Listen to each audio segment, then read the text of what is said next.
So found a good spot to take a break from the session. Nothing much more to say other than, quite frankly, running good and making hands. Got aces probably 4 times, never cracked. Made top set twice, quads even. Got the double check raise in on quads, which was great for the 100 bets. Straights coming in, you know, with getting reasonable prices, so on and so forth. So nothing insane, running good, blah blah blah. You know, it's all coming together actually. So there was a time where, let's see, probably a couple weeks ago, equity was just running really bad and the deck was just absolutely smashing me. So I guess it's just positive reinforcement from the standpoint that we all get the same type of hands, and you know, we just got to maximize the value for what we're getting and strategy and so on and so forth. So maybe that's also a good segue into doing kind of a strategy component with just how money can be made at spread limit, so on and so forth. So, or kind of some common flaws, and maybe we'll just go into some basic 101 type strategy. So up here, and kind of where I'm just taking a moment to record from, it might be a little blurry. Let me just see if it'll record a little bit better. Yeah, there we go. And pull me out of view. This is the old historic portion, or it starts to get into the old historic portion of Blackhawk and into Central City. So that whole area behind me there is all casinos, slot machines, not quite as big as kind of your Ameristar, Golden Gates, Lodge, so on and so forth. So that's kind of what this area begins to look like. There's actually a huge renewal, urban development, not just urban development, but a huge renewal. They're putting a lot of infrastructure, water cleaning, and they're going to try to make more bars and restaurants and kind of make it more of a destination spot. During the summer, maybe just show you as well too, if there's any doubt that we're also in the mountains. I don't know if that wall will show up behind me, but they literally are just cutting into the side of the mountain to make roads and parking lots. So just a little bit about the area and kind of what's going on up here, blah blah blah, so on and so forth. So I'm gonna go work on the session for a little bit, see how it turns out, and should be good. Got a good strategy, getting good cards. Probably could sell my seat if I wanted to, but just gonna hold on for a little bit and go from there and keep pushing on. So go us, good luck, and we'll see how it goes. All right, here we are. Up here, actually looking at the Central City side of the area here. So this is more of the older historic gaming area. So when gaming was established in the state of Colorado, I think this was kind of more of the ideal, where it's the mom and pop shops that could put a slot machine in the front or a small gaming area, so on and so forth. A little different than the larger casinos that are located down on the Blackhawk side of things. But just taking a quick spot, ending the session for the day. Finished up pretty good, played for about 7.5 hours. Finished up 1800 for the win, so above and beyond. So that was good, and then just ran well. Quite frankly, there's nothing better than running well in a limit game, or just running well whenever. So probably go ahead and maybe segue this into some basic strategy and some tidbits and a little bit of math, and you know, a little bit of PioSolver in terms of where common leaks are in the game, or how people fail in terms of just basic strategy. I think that might be kind of interesting, kind of scope that out. So anyhow, that's going to be it for the day. Just kind of a quick end, and we did good. So we'll go back to the grind, do a little studying, and then come back and do it some more. We'll be heading to Vegas actually in about 2 weeks, so pretty happy about that and pretty excited.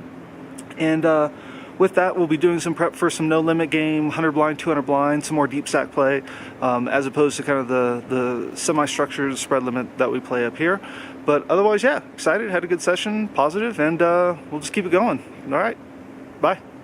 Okay, so I want to go ahead and take a minute here and talk about where money is made in spread limit hold'em.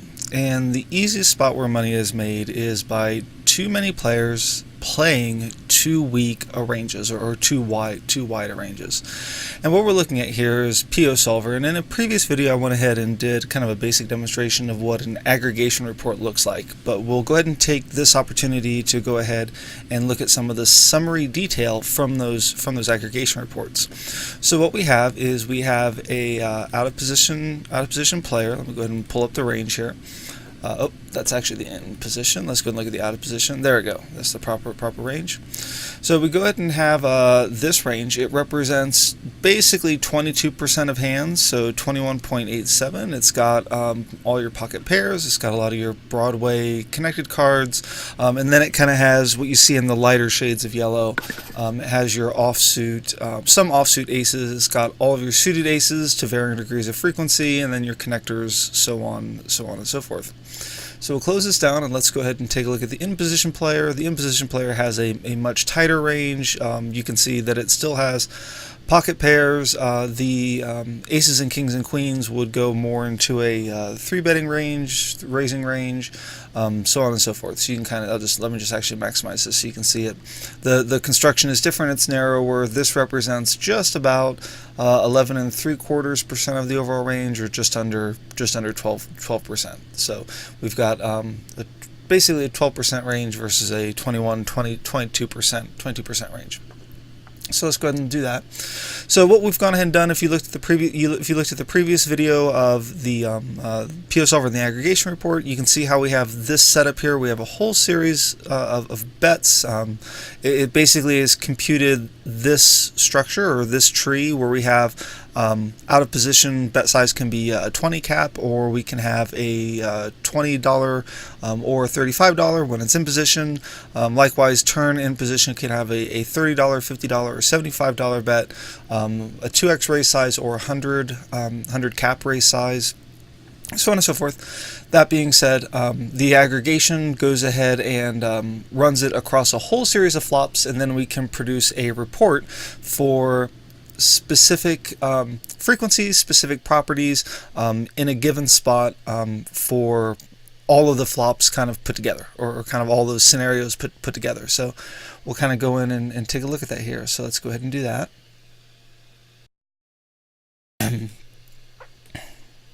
Okay, so let's go ahead and bring up the actual aggregation reports here. So I'm bringing up two of these aggregation reports side by side. So the first item over here, basically on the left-hand side, kind of where I'm moving the mouse, is going to be for the out-of-position player. So these are all of the various flops that we are going ahead and aggregating results for. And the aggregation is basically this bottom row that's right here. So we'll talk about this a little bit. And then likewise as well too, one of the things that we will see is the most common line that should be taken here by the out of position range is going to go ahead and be the action of check. And that's going to happen 73.79%. And then over here is the aggregation report for the in-position player after the action has gone check. Now, when we do look at these numbers, we will see that there is some rounding that occurs. The reports as configured are set to be human readable versus their exact numeric value, so we do get a little bit of rounding.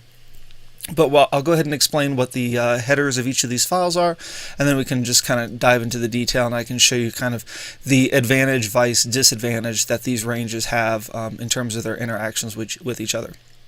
So the first column here, actually the first column here, A, is going to be flop. This is the actual flop that we're aggregating against. All these flops kind of average themselves together into this bottom line.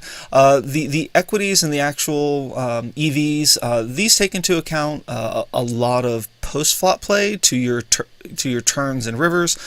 So there's a lot of detail that goes on here behind the scenes. It takes several hours to compute the results for each one of these in terms of the files that are generated. The actual report to produce this bottom line goes pretty quick because everything's already been calculated, I think, to a pretty significant extent. So anyhow, just kind of quickly summarizing that, we've got a whole series of flops that we're looking at. Now, this Excel document on the left-hand side here represents our out of position range. So the action opens to the out of position player, and this happens all the time. That's just naturally the game state that occurs. The out of position player has first action. So on these flops, in this exact spot, this happens all the time. Now, suffice it to say, those actions get broken up in terms of a bet or a check. And you can see right here that on this exact flop, the out-of-position player is going to be actually betting to a very high frequency. It's kind of opposite what our aggregate frequency is. But there are some specific properties, and in another video, we'll go ahead and break this down and take a look at it. But we'll go ahead and be betting a $20 bet, and again, these are $60 pots, so I guess I should go ahead and add that as well too.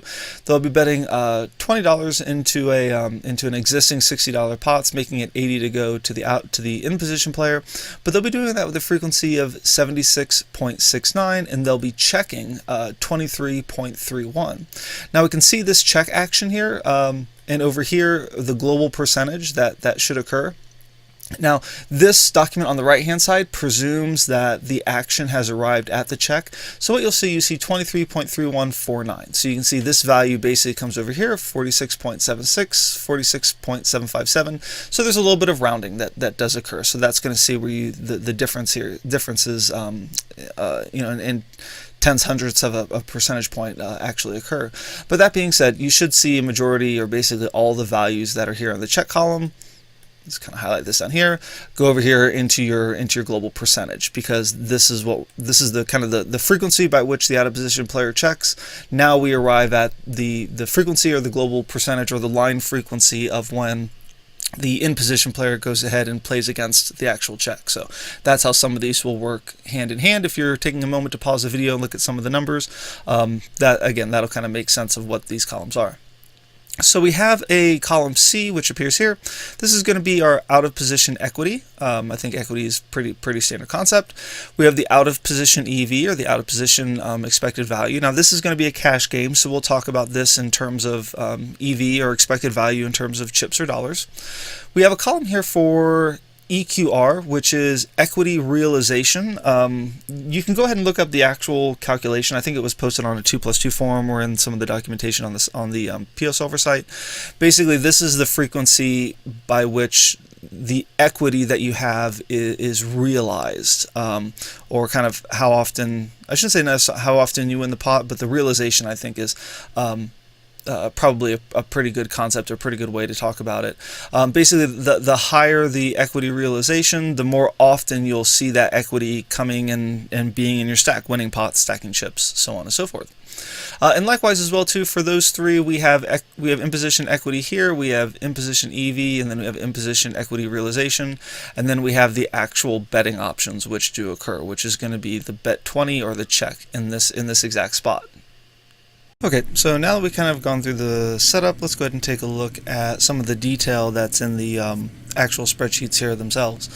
We will be going through this in more detail in specific videos, and breaking out kind of what's going on within each one of these records. But the first thing let's go ahead and take a look at right here is, let's go ahead and look at the frequencies that the out of position player should be going ahead and betting or checking. We'll go ahead and put basically a quick coloring on this, and we can see that in the aggregate, 73.79% of the time they're going to go ahead and be checking. Now there are cases here, for example our first one, our 10 of spades, 8 of spades, 7 of diamonds, so basically a very wet board with a straight draw and flush draw.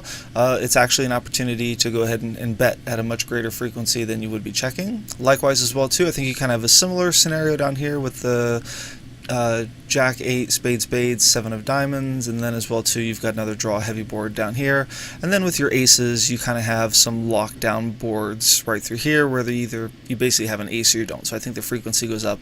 Actually no, it actually looks to be pretty similar, maybe something where there's a draw there too, so on and so forth. So we'll take a look at this in greater detail when we get to that actual point.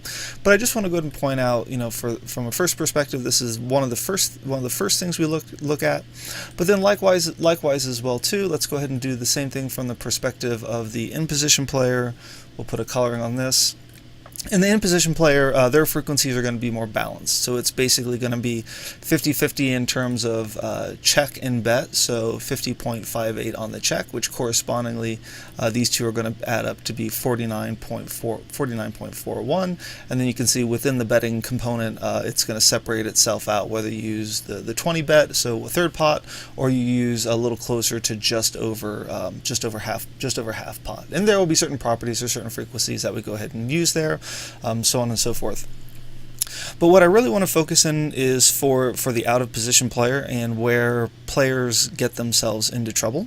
So I think one of the first places where they would get themselves into trouble would be being out of position. So that's definitely one component as well too. And when we start going ahead and doing analysis of range versus range and the game state that gets calculated out, we really want to focus on, I think, these two right here, the out of position equity, or really specifically the out of position EV. So if we look at the EV, the aggregate EV across all these flops for the out of position range versus the in position range, we can go ahead and see that the expected value is 23.31 chips, or 23, in this case we'll just call it dollars, $23.31, and the in-position EV has an expectation of $30.11. So immediately right off the bat, I think one of the first major takeaways is that the wider out of position range is at an equity disadvantage vice the in-position range. Specifically, it's going to be, let's go ahead and just do this in Excel to get the exact number, that minus that cell.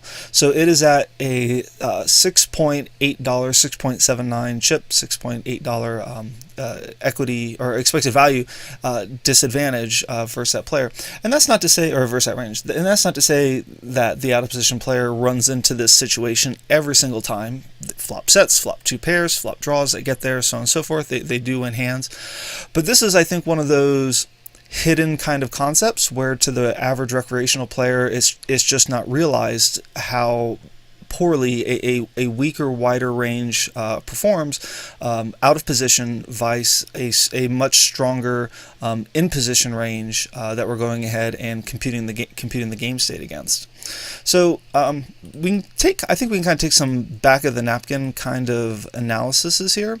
So with the magic of video editing, I've kind of gone ahead and taken these bottom rows here on the left hand side of the Excel spreadsheet and use these as the back of the napkin, so to speak, just to do some basic calculations that are conversational in their nature.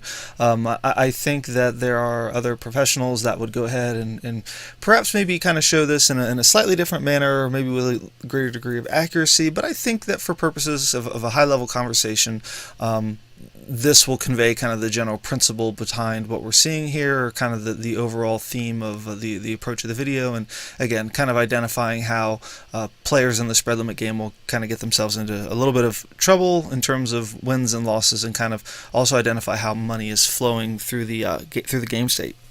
So looking at these columns right through here, and these are going to be based upon the EV column. So we will see this 23.3 value for the out of position EV, and then the 30.11 value for the in position EV used here just in a few moments. So line 31 I have for the out of position, line 32 is going to be for the in position. The first column that I've created here is going to be our hands per hour. So we're just going to assume that in a live game there are 35 hands dealt in an hour, just on average. We're going to go ahead and have a column here for the range that we go ahead and have established. So our out of position range has 22% of hands. Our in position range has 12% of hands. So that's just very simply the number of hands that we're playing. We go ahead and have a hands in range per hour basic calculation. So all we're doing is we're just taking 35 times 0.22, and that's going to give us 7.7. And then likewise as well, we have 35 times 0.12, which is going to give us 4.2. So on average, the out of position range is going to be playing 7.7 hands per hour, and then the in position range is going to be playing 4.2.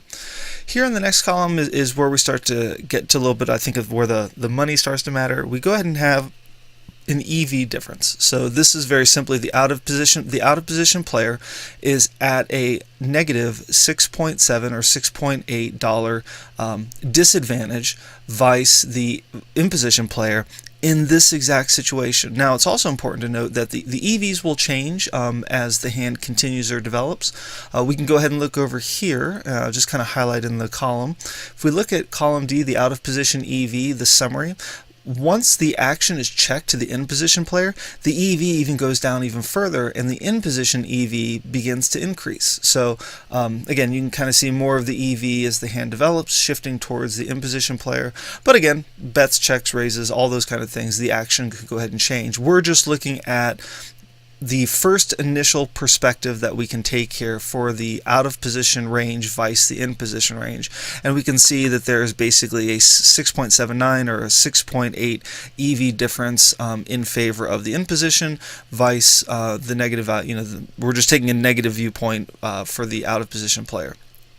But if we look at this exact situation repeated over the course of an hour and the average number of hands that would be played, and it would take a long time for this to be actualized, but we can kind of see the way the numbers start to shape themselves, or the geometry of the ranges that are composing themselves might be another way of saying it.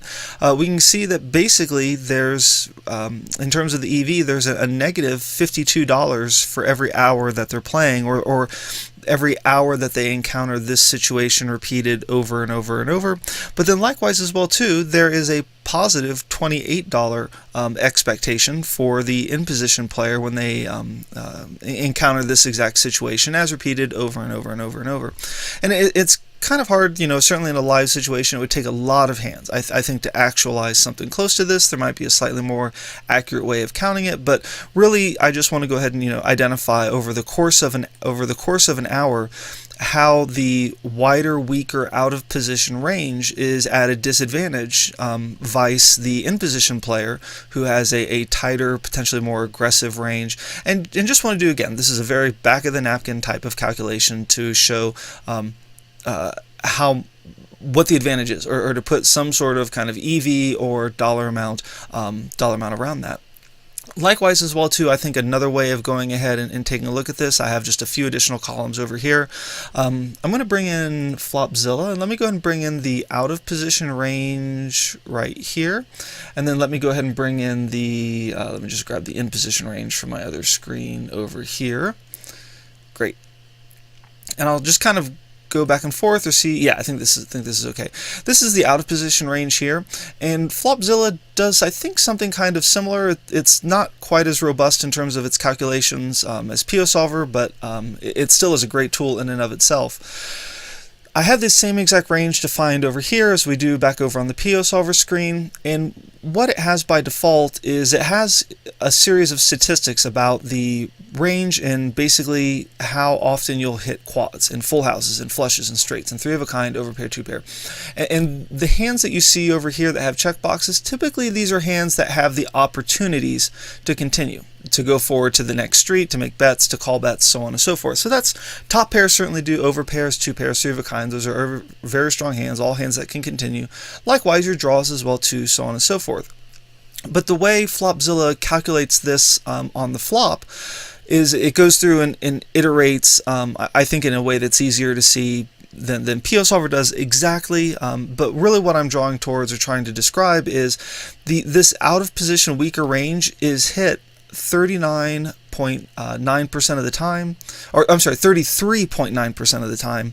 And then if we look at the in position range, which is much tighter, 10% or basically 12%, vice 22%, the same range is hit 34.1. So we're talking what? That's basically 0.2 of a point, 0.2 of a percentage point different. I mean, that's really small. It's basically minuscule. So what that really, I think, goes to signify is that the playability of the out of position hands is much tougher. You're out of position. When you do hit a top pair, you can be dominated by this tighter range, but more to the point, you're just simply playing more hands and you're folding away more dollars. So let's go ahead and just take a look at this over here. Now for this over here, I've just basically saying, basically 33% of the time, we're going to go ahead and continue in hand. I guess I could change that to 34, but again, back of the napkin type of calculation, this should suffice. So out of the 7.7 hands, when we multiply this by 0.33, the out of position range is going to be able to continue 2.5 times. The in position range is going to go ahead and be able to continue 1.3 times. But what that means is we're also going to be folding. So basically this is just the 2.54 subtracted from 7.7, going to be folding 5.1, and then we're going to be folding 2.8. So basically we're just going to be folding twice as often. So basically you're just going to be folding away more chips. And over the course of a session that you're playing in live, this I think is something that we'll tend to see. Somebody will be playing, they'll win some pots, they'll get there maybe kind of in a bad way, or they're if they're behind in terms of their equity, or the deck catches up with them, or the deck runs good, it kind of hides a lot of this that's going on. It kind of hides a lot of the math, and again, this back of the napkin kind of concept that we're taking here, where they'll run up a stack, but then you'll see over time, naturally, the way the math starts to shape itself, the way the math basically starts to work out, they'll lose the stack, they'll get down to maybe last $100, $125, and they'll just kind of punt it into the middle and see if they can get there again against maybe somebody that can call with a good hand or is willing to gamble with them, so on and so forth. So the main premise I just want to go ahead and take here is just kind of show some basic outputs from PioSolver, again row 29 up, and then also some back of the napkin kind of analysis to go ahead and show when you do have a wider, weaker range out of position. It's much tougher to play. You start to go ahead and run into spots where your top pairs can even be dominated. You need to go ahead and to be successful in the hand from the out of position perspective, you need to go ahead and have overpairs, two pairs. I mean, that basically just does really not happen that often. It happens at a much lower frequency. And then as well too, when you go ahead and hit the flop that hard, it's very often hard for the in position player to go ahead and continue. You almost need a pre-flop scenario of overpairs versus overpairs, set over set. You need some very infrequent kind of things to happen to go ahead and I think be very successful for the out of position player.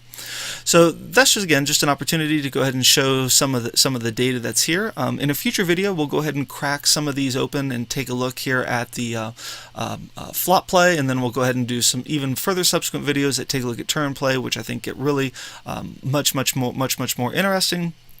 But again, just going through and highlighting some concepts there.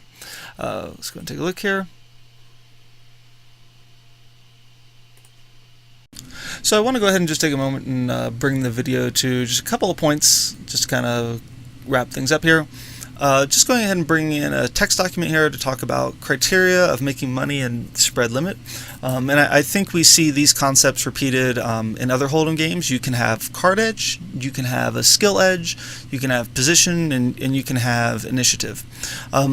From my perspective, I think card edge is probably the most significant one. I think this is probably, and just for conversation, make it just say 70%, and then I think you can go ahead and say that the remaining of these take up about 10% each. Card edge, I think is such a huge factor because, again, from this early point, when you go ahead and have too weak or too wide a range as we're creating here with the out of position player, it's more difficult to play. You're at an EV, a dollar EV disadvantage, vice a stronger in position range, and then it's just, again, you're EVs can change through the course of the hand, but it's just such a bad starting point to start from. It's very hard to catch up. You're asking the deck to do a ton of work for you, and go ahead and kind of fix or support you in some ways that it just mathematically just won't long term. It's just extremely difficult. And again, by looking at some of the EVs down here in the chart and a back of the napkin type of analysis, you can kind of see or quantify in terms of dollars per hour, and then also kind of what we're folding away, so on and so forth, how difficult it is to play that. Likewise as well too, I think you can just basically go ahead and just say, we'll just say 10% for each of these here.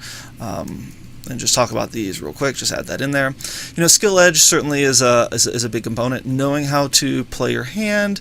I think also spread limit borrows from fixed limit. One of the concepts, you're going to have to be making some, I think, reasonable folds to when you're beating the hand. I think the concept of saving bets is also pretty important, especially when the bets start to get larger on the 100 bet side of things in 3-bet pots.